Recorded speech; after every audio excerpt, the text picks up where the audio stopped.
Hello, for CBS News, I'm Pamela Falk, and we're here to speak with Luis Moreno-Ocampo, the prosecutor for the International Criminal Court in The Hague. First, we'd like to introduce Mr. Moreno-Ocampo and ask him about the progress that's being made in Darfur in the Sudan.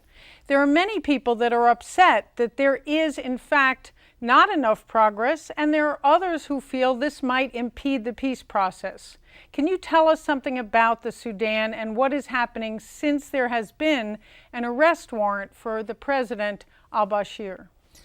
To understand Sudan, you have to understand there are two different moments. The first 2 years, the strategy of President al-Bashir was to attack people in their villages, to remove them from there. In the last years, the attacks are different. People displaced are not receiving humanitarian assistance. President Bashir is blocking, hindering the humanitarian assistance. That's a current crime. If these people are still in the camps receiving not enough humanitarian assistance because President Bashir is controlling, this is a crime. That's the problem today. President al-Bashir's destiny is to face justice. Do you think he will Totally, actually? that's his history. Let me show first the idea I told you. In the first graph, you see the graph shows killings. This graph is about killings. So you see the peak. First, the peak was the 2 first years when the crimes were against the people in their own villages. They were killed.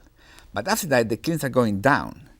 But in this other graph, you see the number of people displaced. These numbers are about thousands. These are millions. 2.5 million people displaced. And let me explain what meaning to be displaced. Meaning you have no school, no food, no education, nothing. People is desperate. Not inside Darfur. My people were in different camps for refugees. In one of them, the following happened. My security officer was trying to move one witness from one camp to a different place. Was surrounded by 300 persons saying, "Take us. We also like to leave." And then he was explaining something because he cannot discuss what the court is doing. And then 3 women came with their babies, and the mothers dropped the babies through the window, saying, "Save my baby, go out." Imagine how you feel to give your baby to someone you don't know, with hope that this person will save your baby. That is the life in the camps. And that is what the arrest warrant is intending to stop. Exactly. So for me, the court is a permanent court. We cannot wait for Bashir. His destiny is to face justice. Will be 2 years, 6 years. He will end facing justice. The problem is these 2.5 million people cannot wait. That's the real issue today. And because the crime is more subtle, it's a little more subtle, and people are not dying with a bullet in the head, we are ignoring the crime. And that, for me, is my serious concern. I am still working to include genocide charge in the arrest warrant. So the court issue arrest warrant for crimes against humanity, including extermination with this type of crimes, and 2 war crimes. But now we like to add the 3 genocide charges. So we appeal, and the appeal chamber will decide. So in a few months, I hope I will have a decision on genocide charges. But we have to stop this, and it's not enough clarity. This is the crime today. It's not about direct killings. It's about using rape and hunger as a weapons to commit genocide. And at this moment, this month, the Obama administration has just completed a review of Sudan policy. And there appears to be, by the words of the new U.S. envoy to Sudan, a consensus on some engagement and some hard policy. The idea here is that he hasn't ruled out engaging and meeting with al-Bashir. How would this conflict with the work of the court? No. First, implementing the arrest warrant basically is a decision in the hands of the government of Sudan first, right, and also international community, African Union, Arab League, Security Council. So it's basically the court, we are doing legal work, they have to implement this. How to do it is a difficult decision. I cannot talk about this because it's not my responsibility. But what I see is before we move, people say, "Oh, you will derail the peace process." They are discussing. And then it's an ongoing negotiation. At the same time, it's a clear arrest warrant against President al-Bashir. So this is clear for me. So, and do you think different countries are trying to protect him? Why hasn't there been able to be movement forward on arresting him? no, we never requested to send troops to arrest President Bashir. Right. We always say it's the Sudanese government. It's like a political process. Look, when the Milosevic was indicted, it took 1.5 years to arrest him. In the case of Charles Taylor, it took 2 or 3 years. Even with Richard Nixon in this country for a different crime, issue altogether. Yeah. but took a lot of years to finally do something. So, indict a head of state is a different issue. It's not just a criminal who is hiding. It's a head of state has to be marginalized, and this process is working. It's moving. At the same time, for me, the priority is to stop the crimes. Right, so absolutely. any negotiation to stop the crime is welcome. Welcome. All right. On another front altogether, there have been some hints, especially during Secretary of State Clinton's trip to Africa, that the United States might accede to the court. What is your view of that? No, it's a United States decision. I have nothing to say. And do you think it would be a positive step? Do you think it would be something that would be acceptable? Is there some negotiation that might happen in terms of changing the kind of prosecutions that take place, which was, of course, the great fear of the United States? Again, it's not my responsibility. My only responsibility is to choose the right cases and prove them well. Right. If we are doing our work well, in 20 years, all the world will be part of the ICC. Who could be against to prosecute genocide? No one. So as soon as we choose our cases well and we proceed respecting the limits and respecting the law, I think the court will be universal. In the meantime, state will make the decision. All right. On a totally different front on your work, the ICC has received the accession of the Palestinian Liberation, the Palestinian National Authority. And the PLA has acceded to the court, although they're not a state. They've also asked for an investigation into Gaza killings by Israel. Where does that stand? Let me explain my jurisdiction. Yes. Because I'm not the world prosecutor. I'm Right. just the prosecutor of the countries in blue. Yeah. So I am the prosecutor of the countries in blue for the crimes against humanity and genocide, okay? So there are 110 state parties. All South America, Mexico and Canada in the north, some Central America, all West Europe, 70% of Africa, not the Arab part, most of the other part, Japan, Korea, Australia, New Zealand. Asia is the country with less countries. So I can investigate any crime committed in these cases. Additionally, any non-state party Right. could accept my jurisdiction. And additionally, Security Council could refer to me any case in the world. Right. That happened with Sudan. What happened with the Palestinian Authority is that so that's why I cannot investigate Sri Lanka or Burma or Iraq or Lebanon. They are not my jurisdiction. In the Gaza case, the Palestine case, it's different. What happened is in January of this year, the National Authority of Palestine came to my office saying, we accept jurisdiction of the court in Palestine. And they say, we have the authority because Israel withdrew from Gaza, so they are not there. And Hamas, yes, occupies part of the territory, but they are not pretending to be the national authority. So we have the ability to do it.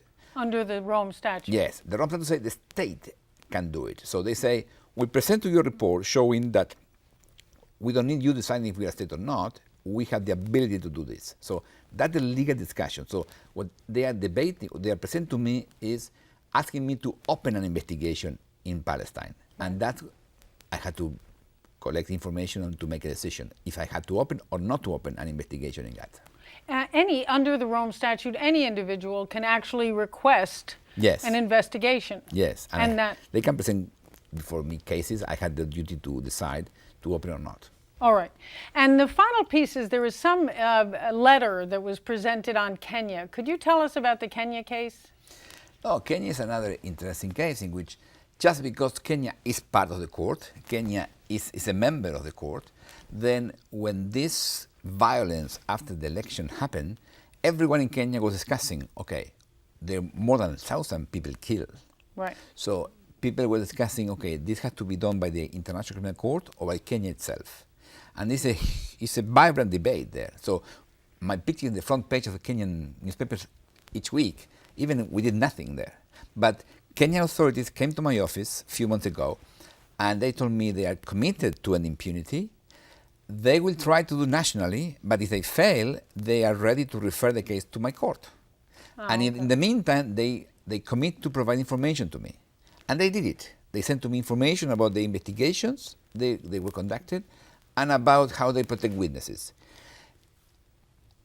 For this reason, Kofi Annan, who is mediating the conflict in the name of African Union, gave to me 6 boxes with documents collected by the commission headed by a judge called Waki report, and an envelope with the names of the people that this commission believed I had to investigate. So I'm working very well with Kenyan authorities, with the Kenyan NGO, and with Kofi Annan, who is representing African Union in the conflict, to ensure that there is no impunity for these crimes, and ensure that in the next election in Kenya, in 2012, nothing happened. That is a big challenge, because if there is similar conflict in the next election, it will be a disaster for the entire region. Tanzania will collapse. So, again, doing justice is helping to establish peace. All right, and the final piece is the Congo. There has been an investigation that began, and you started some trials that will begin later this year. Tell us the status of Mr. Bemba. In Congo, we investigate 2 different militias committing crimes in an area called Ituri. We have 3 of the 4 leaders in jail. And one is for war crimes, and the other is sexual arrest and use of rape. Yes. Yes. So the first trial is ongoing, where we present all our evidence. Now the defense is starting. The second trial is starting in November. In addition, we are investigating the Kibus area, which is in the south of Congo, in the east-south. Jean-Pierre Bemba, who is from Congolese nationality, he was committing crimes in Central African Republic. So we investigate him for the rapes committed in Central African Republic. He's also in jail, and the charge against him was just confirmed, and then I hope next year we're going to trial. And in sum, you believe that the court has made incredible progress, which you've said in an op-ed last month. When I arrived to my office 6 years ago, I had 6 floors empty, 2 staff, and I had to start. In those days, I was teaching at Harvard. I remember one of my colleagues told me, Luis, you have to refuse this job. It's very interesting, but it will be a shame for you. I said, why? Because he said, you will be 9 years in The Hague, doing nothing and receiving a salary. Shame for you. Because without your support, you cannot carry out investigation, you cannot arrest people. So in those days, my challenge was how to make this court to function, transform this idea from the paper into reality. And that was for me, 6 years later, the court is up and running, it's in motion. And it's a new challenge for a state now, as you say, because now it's not just about can a court work seriously? No, the court is working seriously. Now the challenge is, can a state adjust their policies to a court who's working seriously? How to arrest President Bashir? How to stop the crimes? Now we say never again. Now we have a court saying this is a crime against humanity. And what the final piece is just, what is your view of the African Union complaint or gripe that there are more African heads of state that are being prosecuted by you? It's a consequence of the crimes committed in Africa. There were no national proceedings against them, but in particular because there are African leaders asking us to intervene. Because in all my cases, in Kenya, in Congo, Uganda, and Central African Republic, the president of the country asked me to intervene. And even in the Darfur case, Africa represented by some countries in the Security Council support my intervention. So what is showing is African leadership. Africa is tired of this type of crimes. Africa is looking for justice, and they are supporting the just intervention. There are surveys showing 75% of citizens of some African countries are supporting the Bashir arrest. So yes, there are political discussion. It's a head of state. It's a big political debate. Remember the debates here when Richard Nixon was indicted. It was a big deal. It's a lot of debate. But people are supporting the idea to do justice, and no one is challenging that the law say this is the crime. And have that to is stop it. because you go in when a court is unwilling or unable to We prosecute. are working in cases that no one is doing. So the shame here will be to ignore the victims in Africa. That's what happened in Rwanda. The world ignored the Rwanda genocide. This could not happen again. That's why African leaders are supporting us. And whatever political discussions, they are still supporting us. And we're working with them basically to protect the victims. Finally, our work is for the victims. All right, thank you very much. I'd like to thank Mr. Moreno-Ocampo, the prosecutor for the International Criminal Court, on behalf of CBS. Thank you.